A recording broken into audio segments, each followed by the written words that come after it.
चला भात शिजाय टाकला आपण. चला इथं कटिंग चालू आहे. शेवगा, तोंडलं, डाळ, टमाटा, कांदा. हे कटिंग झाल्यानंतर आपण याला कांदा फ्राय करायला टाकला आहे. कांदा फ्राय करून घ्यायचा इथं चांगला.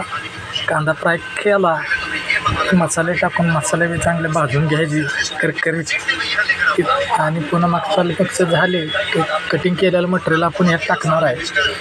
मटेरियल टाकल्यानंतर आपण इथून चांगलं फ्राय करून ओपलून घेणार आहे. ते आपण मटेरियल टाकले सर्व कटिंग फ्राय केल्यानंतर याला आपण चांगलं फ्राय केल्यानंतर यात फोडणी मारणार आहे. फोडणी मारणार म्हणजे पाणी ओतणार. पाणी ओतल्यानंतर पुन्हा चांगलं वापरून घेणार आहे. वापरून चांगलं झाल्यानंतर हे बघा कसं दिसते तिखट. पुन्हा ओतायचं पाणी आपल्याला. पाणी ओतलं की पुन्हा बघा